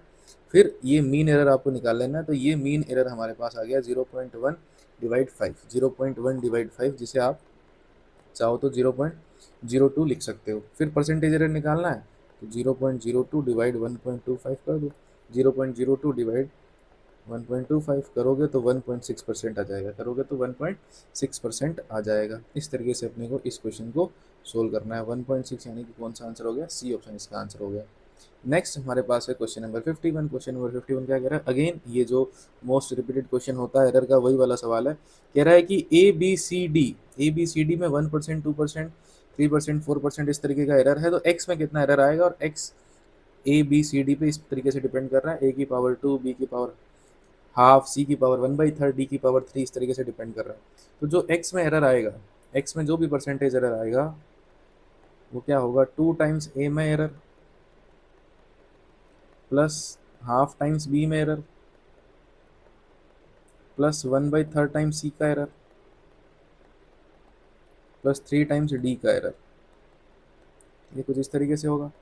तो 2 ए में जो एरर दे रखा है वो 1% दे रखा है, हाफ बी में जो एरर दे रखा है वो आपको 2% का दे रखा है, प्लस 1/3 इसमें आपको 3% का एरर दे रखा है, 3 इसमें आपको 4% का एरर दे रखा है। तो आएगा 2 + 1 + 1 + 12। तो एक तरीके से 12 + 4 बन गया, आंसर आ जाएगा 16%, option number B. Next question number 52। Again same type का सवाल है। कह रहा है कि एक्सपेरिमेंट है, एक्सपेरिमेंट के अंदर ए बी सी डी ये मेजर करके पी निकाला जा रहा है, और इनके मेजरमेंट में इतना एरर हो गया, तो पी में कितना एरर होगा? अगेन डेल्टा पी/पी, पी में जो परसेंटेज एरर है तो 3 टाइम्स ए में percentage error plus 2 times B में percentage error plus 1 times C का percentage error plus 1 times D का परसेंटेज एरर, ऐसे ही लिखा जाएगा। अब 3 ए में परसेंटेज एरर 1 का है, प्लस 2 बी में 2 का परसेंटेज एरर है, 1 सी में 3 का है, प्लस डी में 4 का है। तो ये आएगा देखो 3 + 4 + 3 + 4 परसेंटेज, सोल्व करने पर 14% आ जाएगा, option number B. Next question देखो क्या कह रहा है कि student measure the distance travel in free fall of body, initially rest in a given time he use this data to estimate the value of G. Free fall में वो क्या कर रहा है, वो डिस्टेंस मेजर करके जी की वैल्यू कैलकुलेट कर रहा है। Acceleration due to gravity, if the maximum percentage error in measurement of distance and the time are even and e2, the percentage error in estimation of g will be। देखो क्या होगा, जब भी आप किसी ऑब्जेक्ट को इनिशियली रेस्ट यानी कि u बराबर 0 से छोड़ोगे, तो अगर वो s डिस्टेंस नीचे आता है t टाइम के अंदर, s डिस्टेंस नीचे आता है t बराबर 0 पे आपने छोड़ा, t बराबर t में s डिस्टेंस नीचे आता है, तो s बराबर अपन क्या लिखते हैं, हाफ जी टी स्क्वायर लिखते हैं, सेकेंड इक्वेशन ऑफ मोशन से। ठीक है, तो g बराबर क्या लिखेंगे, g बराबर लिखेंगे 2s अपॉन टी स्क्वायर। तो जो भी जी में एरर होगा, जो भी जी में परसेंटेज या रिलेटिव एरर होगा, जैसे कि आप क्या लिख पाओगे, delta S by S plus 2 times delta T by two. Minus नहीं करेंगे, प्लस ही करेंगे, एरर हमेशा ऐड होती है। अब देखो क्वेश्चन ने क्या बोला, डिस्टेंस का एरर तो ई वन है, ई वन आ गया, और टाइम का एरर ई टू है, तो E one plus two E two आ जाएगा, ऑप्शन नंबर बी आ जाएगा। ठीक है, नेक्स्ट क्वेश्चन नंबर 54 कह रहा है कि if the error in measurement of radius of A sphere is 2%, error in determination of volume, radius में एरर इतना है तो वॉल्यूम, स्फीयर, कोई भी स्फीयर है, कोई भी स्फीयर है बेटा, स्फीयर का जो वॉल्यूम होता है वो उसके रेडियस पे डिपेंड करता है। अगर उसकी रेडियस आर है, उसका वॉल्यूम क्या लिखोगे, 4/3 पाई आर क्यूब। क्या लिखोगे, 4/3 पाई आर क्यूब। तो जो वॉल्यूम में परसेंटेज एरर आएगा, delta V by V percentage, वो क्या होगा, 3 times delta R by R. ये 4/3 पाई तो क्या है, कॉन्स्टेंट है, कॉन्स्टेंट है। ठीक है, तो ये हमारे पास आर में जो भी है उसका 3 टाइम्स हो जाएगा, 3 इंटू 2%, कितना आंसर आ जाएगा, 6% आ जाएगा, option number C. Next question number 55 कह रहा था error in measurement of radius of sphere इतना, तो वॉल्यूम में कितना होगा। अगेन सेम टाइप का क्वेश्चन है, देखो तो अभी अपन ने सीखा delta V by V is equals to 3 times delta R by R, है ना, क्यों, क्योंकि वॉल्यूम बराबर 4/3 पाई आर का क्यूब, तो 3 0.1, आंसर क्या आ जाएगा 0.3%, option number 1। Next question number 56 क्या कह रहा है, if the density of cube is measured by measuring its mass and length of side, the maximum error in measurement of mass और लेंथ इतना इतना है, maximum error in measurement of density. कोई भी क्यूब है, अगर क्यूब है, कोई भी क्यूब है, तो बेटा क्यूब का वॉल्यूम लिखा जाता है साइड का क्यूब, एल क्यूब, है ना, तो उसकी डेंसिटी क्या लिखी जाएगी, मास अपॉन एल क्यूब। जो डेंसिटी में परसेंटेज एरर आएगा वो क्या होगा, मास में percentage error plus 3 times length में परसेंटेज एरर, तो कितना आ जाएगा, मास में देखो परसेंटेज एरर कितना दे रखा है 3%, प्लस 3 लेंथ में कितना दे रखा है 2%, 6 और 3 कितना हो जाएगा बेटा 9% हो जाएगा, ऑप्शन नंबर डी हो जाएगा। नेक्स्ट देखो percentage error in the measurement of mass and speed are 2% and 4%, the error in kinetic energy, तो काइनेटिक एनर्जी का फॉर्मूला बेटा बहुत आसान है, बहुत आसान सवाल है, हाफ एम वी स्क्वायर, तो डेल्टा के डिवाइड के क्या आ जाएगा, delta M divide M plus 2 times delta V divide V. सही है, अब एम में परसेंटेज एरर क्या दे रखा है अपने को 2%, स्पीड में क्या दे रखा है 3%, 8% आंसर आ जाएगा, ऑप्शन नंबर ए।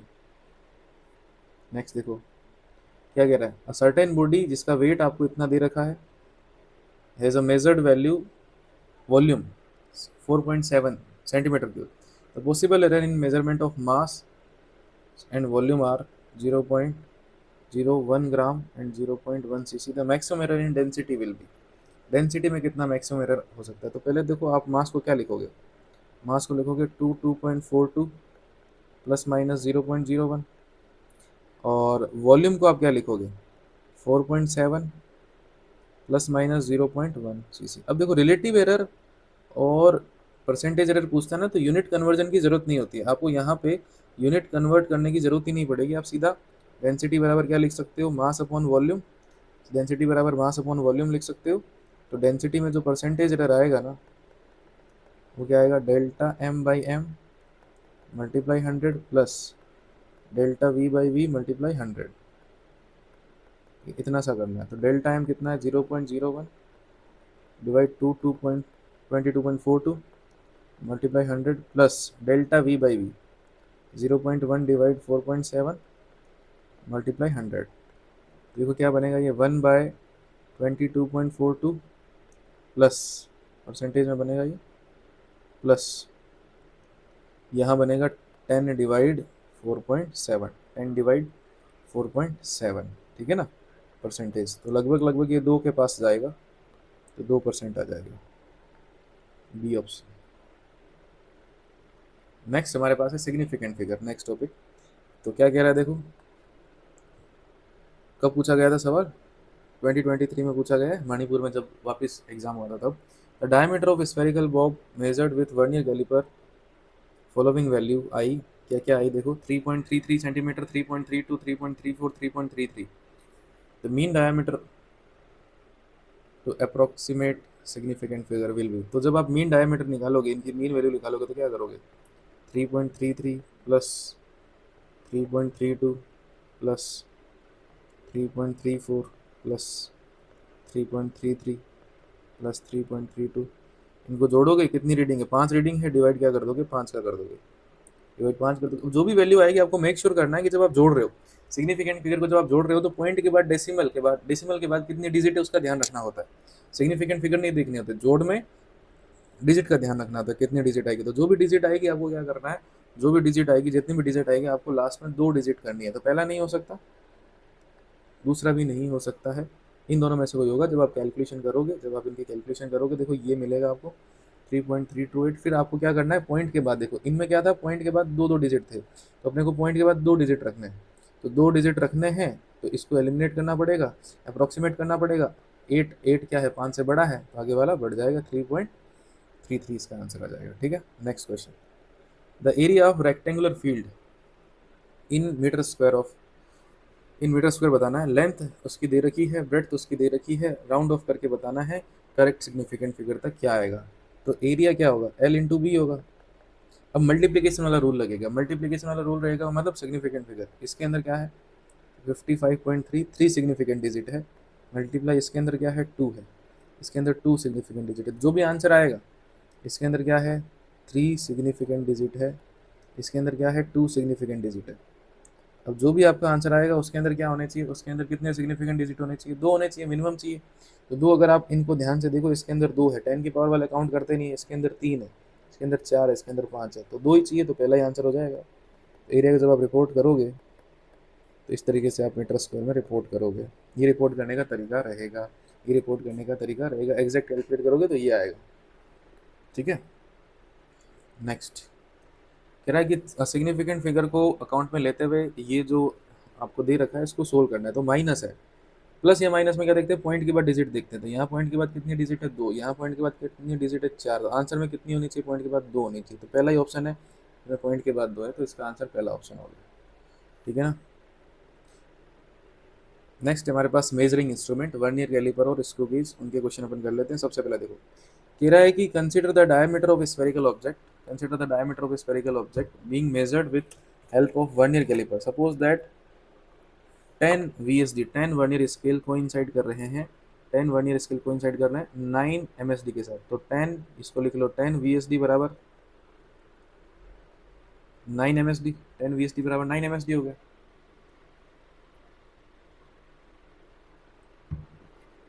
तो 10 VSD बराबर हो गया 9 MSD। इसका आगे क्या कह रहा है देखो, the least count of main scale is 0.1 centimetre. तो 1 MSD आपको दे रखा है, 1 MSD लीस्ट काउंट ऑफ, तो 1 MSD आपको दे दिया एक तरीके से, कितना 0.1 centimetre. And the zero of vernier scale is at x बराबर 0.1 सेंटीमीटर, जब जो उनकी क्या है आपस में कनेक्टेड है। तो ये 0.1 सेंटीमीटर पे, ऑलरेडी 0.1 सेंटीमीटर पे है, ऑलरेडी 0.1 सेंटीमीटर में है, यानी कि पॉजिटिव जीरो एरर हो गया। तो अब क्या है, अब क्या है, main scale reading for the diameter ये इतनी आई, नंबर ऑफ कोइंसाइडिंग यानी कि वर्नियर स्केल रीडिंग ये आई, तो डायमीटर बताना है। तो सबसे पहले आप इसका लीस्ट काउंट, ये तो स्टैंडर्ड वाला है, स्टैंडर्ड वाले में लीस्ट काउंट जो होता है वो क्या होता है 0.01 सेंटीमीटर, ठीक बात। अब रीडिंग क्या आएगी पहले वो देखते हैं, उसके अंदर अपन फिर वो ऐड कर देंगे। रीडिंग आएगी वो क्या आएगी, मेन स्केल रीडिंग, ऐसे तो करते हैं बेटा, main scale reading plus vernier scale reading into least count. तो मेन स्केल रीडिंग तो आई 5 centimetre plus vernier scale reading I 8, least count है 0.01 सेंटीमीटर, तो ये तो आएगा 5.08 सेंटीमीटर, ये आ गया। अब अपने को क्या करना है, 5.08 आया, इसके अंदर ये जीरो एरर है, इसको क्या करना रहेगा, आपको माइनस करना रहेगा, ठीक है, क्योंकि ये पॉजिटिव जीरो एरर है, पॉजिटिव जीरो एरर है। तो फाइनल रीडिंग जो ट्रू वैल्यू आप आंसर दोगे, ट्रू वैल्यू जो आप आंसर दोगे वो क्या करोगे, जो भी आपकी रीडिंग आई है, जो भी रीडिंग आई है, रीडिंग में से आप जीरो एरर को माइनस करोगे। रीडिंग आई 5.08, इसमें से 0.1 आपको माइनस करना रहेगा, तो हमारे पास आ जाएगा 4.98 सेंटीमीटर। फाइनल ये आंसर है 4.98 centimetre, option number C. Next क्या कह रहा है, स्क्रू गेज का क्वेश्चन है, कह रहा है कि the pitch of error free screw gauge, error कुछ नहीं है उसके अंदर, पिच कितनी दे दी आपको, 1 mm की दे दी। There are 100 division on circular scale while reading the diameter of a thick paper scale read 1 mm and 63rd division जो है वो सर्कुलर स्केल पे कोइंसाइड करे। तो सबसे पहले आप इसका लीस्ट काउंट निकाल लीजिए। लीस्ट काउंट क्या होता है, pitch divide number of division on circular scale, on circular scale. तो इसका जो लीस्ट काउंट है वो क्या आ जाएगा, पिच 1 mm डिवाइड 100, तो 0.01 mm या 0.001 सेंटीमीटर। अब बात होगी किसकी, रीडिंग की। अब किसकी बात होगी, अब रीडिंग की बात होगी। तो रीडिंग देखने के लिए अपन क्या करेंगे, रीडिंग देखने के लिए अपन क्या करेंगे, रीडिंग देखने के लिए मेन स्केल की रीडिंग है 1 mm, 1 mm plus circular scale की रीडिंग मल्टीप्लाई लीस्ट काउंट। अब 1 mm को आप 0.1 सेंटीमीटर लिख दो, क्योंकि आंसर सेंटीमीटर में मांग रहा है, प्लस 63 इंटू 0.001, ठीक है। तो 0.1 सेंटीमीटर प्लस 0.063 सेंटीमीटर जोड़ोगे तो आंसर आ जाएगा 0.163 सेंटीमीटर। बहुत आसान है, ऑप्शन नंबर बी आ गया। नेक्स्ट हमारे पास है क्वेश्चन नंबर 64, कह रहा है कि वर्नियर कैलिपर के अंदर n+1 वर्नियर स्केल के डिवीजन कोइंसाइड कर रहे हैं n मेन स्केल के डिवीजन के साथ, यानी कि n+1 वर्नियर स्केल डिवीजन बराबर हो जाएगा n मेन स्केल डिवीजन, ठीक है। और कह रहा है कि एक मेन स्केल डिवीजन जो है, एक मेन स्केल डिवीजन 0.01 का है, तो एक वर्नियर स्केल डिवीजन कितने का आ जाएगा फिर, n divide n+1 multiply 0.1 mm, ये आ गया। तो क्या पूछ रहा है, वर्नियर कांस्टेंट, वर्नियर कांस्टेंट मतलब आपसे लीस्ट काउंट पूछ रहा है। तो लीस्ट काउंट क्या आएगा, लीस्ट काउंट का बेटा सिंपल सा फॉर्मूला होता है MSD माइनस VSD। तो MSD तो है हमारे पास सेंटीमीटर में, और पूछा है ना ध्यान से, ये 1 mm है, माइनस VSD क्या आया, n डिवाइड n+1 0.1 mm। अब सेंटीमीटर में चाहिए, देखो ये 1/10 होगा, तो इसको आप 1/100 लिख लो, 1/100 सेंटीमीटर माइनस इसको भी आप 1/100 लिख लो, कोई दिक्कत नहीं है, ठीक है भाई। 1/10 तो ऐसे ही है, सेंटीमीटर में कन्वर्ट करेंगे तो 1/100 n डिवाइड n+1, ये भी सेंटीमीटर में। तो देखो 100 तो कॉमन आ जाएगा, 1/100 कॉमन आ जाएगा, ऊपर क्या बचेगा देखो, ये आप देखो 100 n+1 LCM आ गया, इधर जाएगा n+1 माइनस n बचेगा इधर से। फाइनल आंसर हमारे पास आ जाएगा 1 डिवाइड 100 n+1 सेंटीमीटर में। ये आपका डी ऑप्शन है, कौन सा ऑप्शन है, डी ऑप्शन, ठीक बात। 64 हो गया। नेक्स्ट 65, कह रहा है कि स्क्रू गेज है, स्क्रू गेज को आप डायमीटर मेजर कर रहे हो, मेन स्केल की रीडिंग 0 आई, सर्कुलर स्केल की रीडिंग 52 आई, 1 mm of main scale corresponding to 100 division on the circular scale. तो सबसे पहले आप लीस्ट काउंट निकाल लीजिए। एक तरीके से आपको पिच दे रखी है 1 mm डिवाइड 100, तो स्टैंडर्ड वाला ही हो गया 0.01 mm, सेंटीमीटर में कन्वर्ट करोगे तो 0.001 सेंटीमीटर हो गया। फिर रीडिंग चाहिए आपको, रीडिंग क्या होती है, main scale reading plus circular scale reading multiply least count.